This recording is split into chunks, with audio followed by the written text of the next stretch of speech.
இங்கே தம்பி அங்கேயன் ராமநாதன் தவற விட்டுட்டார், திருப்பன்ற பேர்லேயே எடுத்துட்டார் தொண்டமான் நகரில். மற்றவையெல்லாம் பினாமியா விளையாட்டு காட்டி அவை இன்னொரு விளையாட்டை செய்து கொண்டிருக்கிறான். தயாசிரி என்ன சொல்கிறார் சஜித்தின் மேடையில், பார் லைசன்ஸுக்காக, இந்த பார் லைசன்ஸுக்காகத்தான் இவர் போய் ஆதரவளிக்கிறார் என்றால், இங்கே ஜனாதிபதியை சரியில்லை எங்களை கூப்பிட்டுட்டார், எங்களோட தனித்தனி கட்சியாக கூப்பிட்டுட்டார் அன்று சொல்லி கூப்பிடாத ஜனநாயக போராளிகள் கட்சியையும் கூட்டிக் கொண்டு போய் சந்திக்கிற எங்களோட சொந்தங்களும் என்னவோ அவர்கள் தங்களுடைய பேரில் வேண்டாட்டாலும் வேறு யாருடைய பேர்லையாவது வாங்கி ஏகப்பட்ட கோடிகளை கையகப்படுத்தினோம். யார் கையெழுத்து வச்சிருக்கார்? சதாசிவம் ராமநாதன். போயும் தம்பி அங்கே எனக்கு விஷயம் விளங்காமல் வாயை கொடுத்து புண்ணாக்கி போட்டார். அதாவது எல்லாரும் வேறு யாற்றியோ பேரில் பினாமின்ற பேரில் கொடுத்து 3 கோடி 5 கோடி என்று கையகப்படுத்தி போட்டு எங்களை கொண்டு இல்லைன்னு தட்டி போட்டு போகிறார். தம்பி ஸ்ரீதரன் கனவரிசமாக சொன்னது என்ன, கிளர்ச்சிக்கு பார் இல்லை என்று. ஐயோ, 2500 3000 ரூபா உழைச்சி கொண்டு போகிற எங்களோட மலைய சொந்தங்கள் அங்கே கூட அப்படி இருக்கணும். என்ன பண்ணாலும் வறுமப்பட்ட கஷ்டப்பட்ட சனம் அந்த காசோட மனசிட்ட போனால் அவள் பாவம் சோத்தையும் சமைச்சு அடுத்த நாளும் சோறு சமைக்கிறதுக்கு ஏதாவது செய்யலாம். இப்போ என்ன செய்யிருக்கார்? பார்களை ரோட்டில் கரடிப்போட் சந்தியில் முன்னுக்கு பார் இருக்குது. சுத்துமாத்து சுமந்திரனையும் சிறுவன் சாணக்கினையும் விடுங்க, அவர்கள் காணாமல் போயிடுவார்கள். அவர்களை எல்லாம் பொருள் என்று நினைத்து நீங்கள் இங்கே கவலைப்பட வேண்டாம். 2015ஆம் ஆண்டு தமிழ் தேசிய கூட்டமைப்பால் கக்கூஸ் கூட கட்டித்தர முடியாது கதை பேசி வந்தவன் தான் சிறுவன் சாணக்கியன். இதுதான் ஒரு சந்தர்ப்பம், சரியான சந்தர்ப்பம். தயவு செய்து எல்லாரும் ஒருங்கிணைஞ்சு சங்குக்கு வாக்களித்து தமிழர்களுக்கு எதிரான அனைவரையும் சங்கறுப்போமாக. ஜனாதிபதி தேர்தலை இலக்காக கொண்டு பாராளுமன்ற உறுப்பினர்களுக்கு மதுபான சாலை அனுமதி பத்திரங்கள் வழங்கப்பட்டுள்ளதாக அடக்குமுறைகளுக்கு எதிரான ஜனநாயக அமைப்பின் தலைவர் தம்பிராசா குற்றம் சாட்டியுள்ளார். யாழ் ஊடக அமையத்தில் இன்று இடம்பெற்ற ஊடகவியலாளர் சந்திப்பில் இது தொடர்பிலான ஆதாரங்களையும் வெளியிட்டுள்ளார். இந்த முறை அடக்குமுறைகளுக்கு எதிரான ஜனநாயக அமைப்பும் பிரஜைகள் ஆலோசனை சபையும் ஒட்டுமொத்த தமிழர்களின் எதிர்பார்ப்பாக இலங்கையில் வாழ்கின்ற தமிழ் மொழி பேசும் மக்களுடைய ஒட்டுமொத்த எதிர்பார்ப்பான தமிழ் பொது வேட்பாளருக்கு தனது ஆதரவை நல்கி நிற்கின்றது. நாங்கள் பொது கட்டமைப்பு கையெழுத்து போடவில்லை. எங்களுக்குள் சில அபிப்பிராய பேதங்கள் இருந்ததுண்டு. இதையெல்லாம் தாண்டி ஒட்டுமொத்த தமிழ் மக்களும் ஓரணியாக நின்று தமிழ் பொது வேட்பாளர்களுக்கு தங்களுடைய முழுமையான ஆதரவை வழங்கி உலகிற்கு நாங்கள் செய்தி சொல்ல வேண்டும். கடந்த முறை தேர்தலில் அண்ணன் சிவாஜிலிங்கம் சார்பில் நான் ஒருங்கிணைப்பாளராக செயலாற்றி இருந்தேன். கடந்த தேர்தலில் தேர்தல் திணைக்களம் விட்ட தவறுக்காக தேசப்பிரிய கூறியிருந்தார். ஒட்டுமொத்த தமிழ் மக்களிடம் தான் மன்னிப்பு கேட்பதாகவும் அல்லது தனது பதவியை தான் ராஜினாமா செய்து போவதாகவும் கூறியிருந்தார். இங்கே எழுதப்பட்டிருக்கின்றது, சிங்களத்திடம் ஏமாந்தது போதும், நமது தலைவிதியை நாமே எழுதுவோம். அண்ணன் சிவாஜிலிங்கம் தொடர்ச்சியாக பல தடவைகள்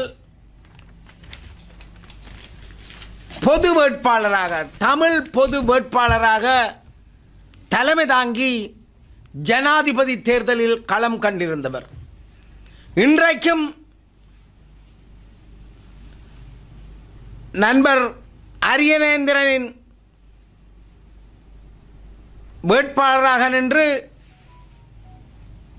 போட்டியிடுகின்ற ஜனாதிபதி பொது வேட்பாளருக்கு அண்ணன் சிவாஜிலிங்கமும் தனது முழுமையான ஆதரவை நல்கியிருக்கின்றார்.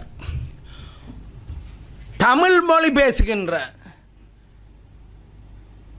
முஸ்லீம் மக்களாக இருக்கட்டும், இஸ்லாமிய சகோதரர்களாக இருக்கட்டும், தமிழ் மொழி பேசுகின்ற இலங்கை நாட்டின் மூளை முடுக்கெல்லாம் வாழுகின்ற ஒவ்வொரு தமிழனும் அனைத்தையும் தாண்டி கட்சி பேதங்கள், மத பேதங்கள்,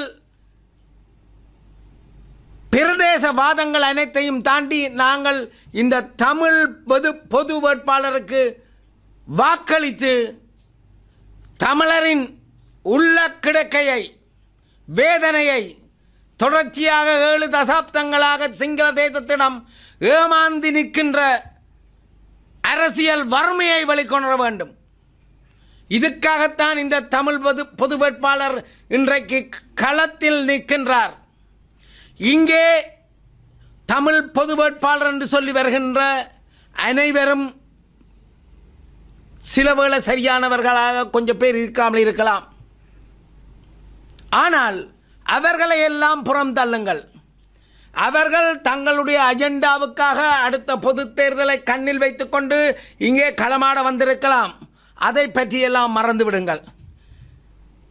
வருங்காலத்தில் 18 வயது நிரம்பிய முகந்தெரியாத இளைஞன் எப்படி அர்ஜுனாவென்ற ஒரு மருத்துவர் வந்து உங்களுக்கு அந்த சாவகச்சேரி பேஸ் ஹாஸ்பிட்டலில் நடந்த அநியாயத்தை அங்கே சாவகச்சேரி இளைஞர்களின் ஆதரவோடு வெளிக்கொணர்ந்து அந்த உண்மையை உரக்க கூறினாரோ, அதே அர்ஜுனாவுக்கு மன்னாரில் ஒரு பிரச்சனையை ஏற்படுத்தி துன்பமன்ற சந்தர்ப்பத்தில் அந்த சாவகச்சேரி இளைஞர் கூட்டத்தோட இந்த தம்பி அங்கே களமாடினானோ, அதே மாதிரி அனைத்து தமிழ் தேசிய மக்களின் துன்பங்கள், துயரங்கள், வேதனைகள், உண்மைகளை வெளிக்கொணர்வதற்கு நாங்கள் அடக்குமுறைக்கு எதிரான ஜனநாயக அமைப்பின் சார்பில் முன்னிற்போம்.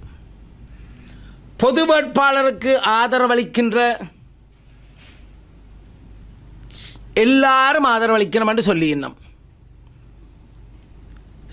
சுத்துமாத்து சுமந்திரனையும் சிறுவன் சாணக்கியனையும் விடுங்க. அவர்கள் காணாமல் போயிடுவார்கள். அவர்களை எல்லாம் பொருள் என்று நினைத்து நீங்கள் இங்கே கவலைப்பட வேண்டாம். 2015ஆம் ஆண்டு தமிழ் தேசிய கூட்டமைப்பால் கக்கூஸ் கூட கட்டித்தர முடியாது கதை பேசி வந்தவன் தான் சிறுவன் சாணக்கியன். அதன் பின்னர் தமிழ் மக்கள் அவருடைய பேரன் பூட்டென்ற நட்பேருக்காக நம்பி தமிழ் தேசிய கூட்டமைப்புக்குள் வந்ததால் வாக்களித்து அவரை பாராளுமன்ற உறுப்பினராக அனுப்பி இருந்திருக்கின்றார்கள். சிலவேளை மக்கள் மறு தீர்ப்பை கூட அடுத்த பாராளுமன்ற தேர்தலில் சொல்லலாம். அவருடைய நடவடிக்கைகள் ஒழுங்குபடுத்தப்பட வேண்டும். பாராளுமன்றத்தில் சத்தம் போடுவதும் பின்னர் பாராளுமன்ற அறைகளுக்குள் போய் அவர்களுடன் கூத்தாடுவதும் எங்களுக்கு தெரியாத விடயமாக இருக்க முடியாது. பாராளுமன்றத்திலே ஒரு அமைச்சர் சாணக்கியன் மீது குற்றம் சாட்ட முற்பட்ட வேளை சாணக்கியன் இடத்தை விட்டு ஓடுறார். அதை நீங்கள் டிவியில் கண்டனீங்க. ஆகவே இந்த நாடகங்கள் ராஜபக்ஷாக்களின் கனவுகளை, எதிர்பார்ப்புகளை, தமிழ் தேசியத்தில் இருக்கின்ற நல்லோர்களை, தமிழ் தேசியத்துக்காக வாழ்ந்து கொண்டிருக்கின்ற அமைப்புகளை சிதறடித்து அவர்களை இல்லாமல் ஆக்குகின்ற ஒரு கள்ள நோக்கங்களை சிறுவன் சாணக்கியன் வந்து நிறைவேற்றலாம் என்று கனவு காணக்கூடாது. நாங்கள் இன்று ஒட்டுமொத்தமாக இலங்கையில் வாழுகின்ற அனைத்து தமிழர்களையும், அனைத்து பேதங்களையும் தாண்டி மறந்திடுங்கள். அனைத்து சிங்கள தேச கட்சிகளையும் மறந்திடுங்கள். எங்களுடைய பாருங்க, பாயிஸ் முஸ்தபா சொல்றார், கட்சி தலைமைகள் சஜித் பிரேமதாசாவோடு இருக்கணுமாம், முழு எம்பிமாரும் இங்கே ரணில் விக்ரமசிங்காவோடு இருக்கணுமாம்.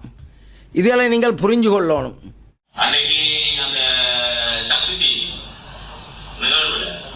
இங்க பாருங்க என்ன சொல்றாரு.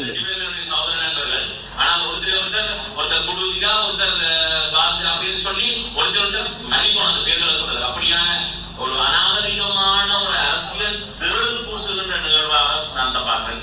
குறிப்பாக எனக்கு ஒரு தனிப்பட்ட ரீதியில ஒரு நடந்த ஒரு விடயத்தை நான் சொல்ல முடியும்.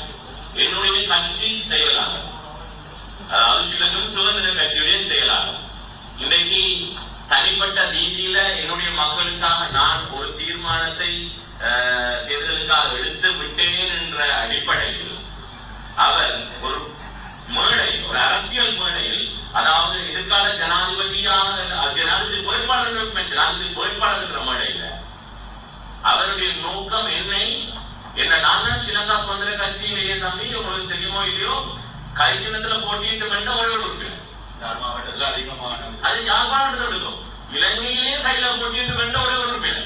அப்ப ஸ்ரீலங்கா சுதந்திர கட்சி எங்க போனான்னு கேட்டா நான் போனதுதான் ஸ்ரீலங்கா சுதந்திர கட்சி போனது. அப்ப செயலாளருடைய தேவையாக இருந்தது என்னை கொண்டு போய் ஒரு இடத்துல சேர்க்கிறது.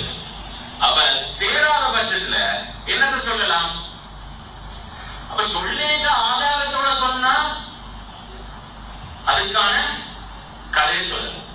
ஆனா இல்லாத பட்சத்துல இதுக்கு நாங்க பதில் சொல்லி வந்து அவர்கள் செய்கிற அதே நிலைமைக்கு எங்களையும் இறக்குறதுக்கான ஒரு வேலைமா இருக்கும். நீங்க கேட்ட அப்டேட் விஷயம் தான் எனக்கு விளங்கல. நான் இங்க அப்டேட் கொடுக்கறது அதை பற்றி எங்களுக்கு வசிப்புக்கு அப்டேட் கொடுக்கல. ஜஸ்ட் இன்ஃபர்மேஷன் பாத்தீங்களா? அவர் சொல்றார் இலங்கையில அதுவும் வட மாகாணத்தில் அதுவும் ஆக கூடுதலான வாக்கு பெற்று இடியப்ப சட்டிகளை 5000 10,000 50,000 கொடுத்து கூடுதலாக வாக்கு பெற்ற ஒரு ஆள். அப்போ ஒரு சிங்கள தேச கட்சி இந்த ஸ்ரீலங்கா சுதந்திர கட்சி செய்த கொடுமைகள், தமிழ் மக்கள் மீது கட்டவிழ்த்து விடப்பட்ட துன்ப துயரங்கள் இன்னும் அடங்காது. அதை பற்றி நாங்கள் கதைக்க வரையில்லை.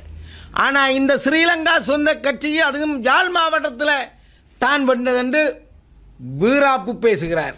இதே அங்கே ராமநாதன் என்னத்துக்காக யுஎன்பிக்கு ஆதரவளிக்கிறார் என்று தயாசிரி என்ன சொல்கிறார் சஜித் என்ற மேடையில்? பார் லைசன்ஸுக்காக. இந்த பார் லைசன்ஸுக்காகத்தான் இவர் போய் ஆதரவளிக்கிறார் என்றால் இங்கே ஜனாதிபதியை சரியில்லை, எங்களை கூப்பிட்டுட்டார், எங்களோட தனித்தனி கட்சியாக கூப்பிட்டுட்டார் அன்று சொல்லி கூப்பிடாத ஜனநாயக போராளிகள் கட்சியையும் கூட்டிக் கொண்டு போய் சந்திக்கிற எங்களோட சொந்தங்களும் என்னவோ அவர்கள் தங்களுடைய பேரில் வேண்டாட்டாலும் வேறு யாருடைய பேர்லையாவது வாங்கி ஏகப்பட்ட கோடிகளை கையகப்படுத்தினோம். ஆகவே இனிமேல் 18 வயது நிரம்பிய முகந்தெரியாத அந்த தமிழ் இளைஞன் தான் எங்களுக்கு அரசியல் செய்யணும். தூய்மையான நேர்மையான புனிதமான ஜாகத்தில் அந்த இளைஞர்களைத்தான் நாங்கள் கொண்டு வரணும். இங்கே பாருங்கள், இது commissioner of general of excise 353 Kottai road Sri Jayawardenepura அண்டத்தில் லெட்டர் வந்திருக்குது. அதில் போட்டிருக்குது FL04 liquor license number 159 Thondaman Nagar Kilinochchi. யாருக்கு வந்திருக்கு? சதாசிவம் ராமநாதன், ரஸ்போஸ் பிரைவேட் லிமிடெட். பிரஜைகள் ஆலோசனை சபைக்கு சபை ஏகப்பட்ட ரைட் ஆஃப் இன்ஃபர்மேஷனில் ஏகப்பட்ட விடயங்களை இந்த இது சம்பந்தமான எக்ஸைஸ் பிரிவிடம் கேட்டிருக்குது.